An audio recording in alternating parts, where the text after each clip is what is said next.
சரவணன் மயிலுக்கு வளையல் போட்டு விடுறாரா? பாண்டியன் மயிலை போய் பார்த்துட்டு வான்னு கோமதியை அனுப்பி விடுறாரு.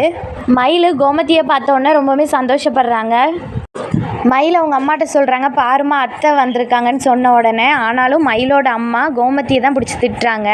இப்போ தான் உங்களுக்கு என் பொண்ணு ப்ரெக்னெண்ட்டாக இருக்கிற விஷயம் தெரிஞ்சிச்சா, உடனே வந்திருக்கீங்களோ அப்படின்னு சொல்லி திட்டுறாங்க. கோமதி அப்படியே மயிலை பார்த்துட்டு சரவணனே உன்னை கூப்பிட்டு போக வருவாமான்னு சொல்லிட்டு அங்கேருந்து கிளம்புறாங்க.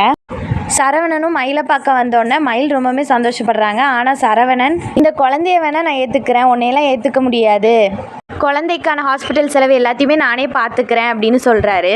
இதெல்லாம் கேட்டுட்டு இருக்கிற மயிலுக்கு கோவம் வருது. சரவணன் கிட்ட உங்கள் பணம் எதுவுமே எனக்கு தேவையில்லை, என் குழந்தைய என்னால் பார்த்துக்க முடியும், தயவு செஞ்சு இங்கேருந்து கிளம்புங்கன்னு சொல்லி அனுப்பி விட்டுறாங்க மயில். வீட்டுக்கு வந்த சரவணன் கோமதி கிட்ட, நான் அவளை கூப்பிட்டு வரதாமா போனேன், ஆனால் அவள் என்னென்னா திமிரா பேசுகிறா அப்படின்னு சொல்கிறாங்க. கோமதியும், இரு முதல்ல நீ என்ன சொன்ன அவள்கிட்ட போய் அப்படின்னு கேட்குறாங்க கோமதி.